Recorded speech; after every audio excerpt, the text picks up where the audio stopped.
Today I'll teach you how to populate repeater control using DataTable in ASP.NET.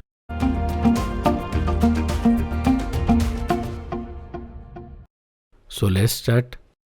This is my web.config file in which already I have added a connection string. As you can see, I am connected to the Northwind database. On the right hand side, you will see a link to the video which explains how to download and install Northwind database. So now the connection string is ready. Let's move to the ASPX page. I'll start by adding a repeater control.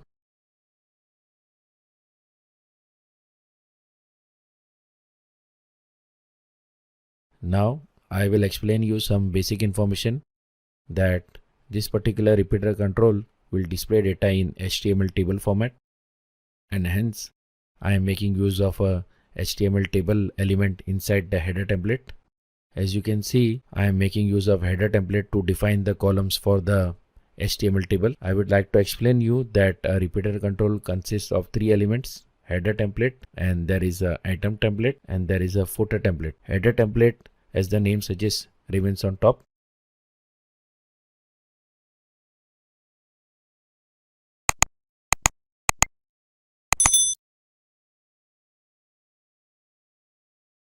In between comes the item template, which is actually the data which comes from database. And at the end comes the footer template, which, as the name suggests, remains at the bottom. So that's the reason I am putting the table and tag in the footer template. Now little information about the item template. Item template will repeat the data for the repeater. For example, you are getting 10 records from the database table, then it will show the particular element 10 times. For example, here I am adding a table row tr element, and in between I am adding the label elements for the data. So this particular block of HTML code will be repeated 10 times if I am getting 10 records from the database table. Now continuing further, as you can see, I am making use of ASP.NET label controls to bind data from the database. So here I am using eval function, and I am assigning data from the field to the text property of the label. In similar way, for the other two labels, I am doing the same thing. I am assigning the field value using the eval function to the text property of the label. Let's move to the code behind.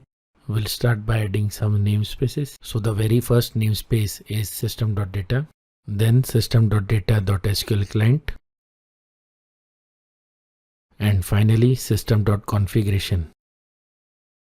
Now I am creating a function used to populate repeater control with records from database table.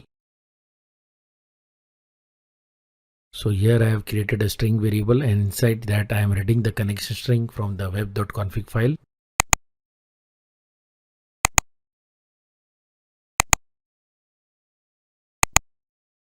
I have created an object of SQL connection class, and I have passed the connection string variable to it in the constructor. Next, I am creating an object of SQL command class, and I am passing the SQL query and the SQL connection in the constructor.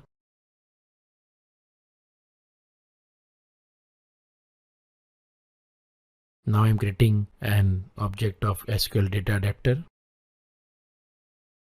Then the SQL command object is assigned to it in the constructor. Now I am creating an object of DataTable, which will be filled using the SQL data adapter. Once the data table is populated with data, it is assigned to the data source property of the repeater, and finally the data bind function is called. Now inside the page load event handler, I am writing the if notice postback condition, and I'll be calling the bind repeater function. So with this we complete our programming part, and now it's time to run our project and see it in action. As you can see, the repeater is populated with data from the data table. With this we come to the end of this video. So today we learned how to populate repeater control using DataTable in ASP.NET. So if you like this video, don't forget to like, share and subscribe, and please also click on the bell icon so that you receive notifications. Goodbye.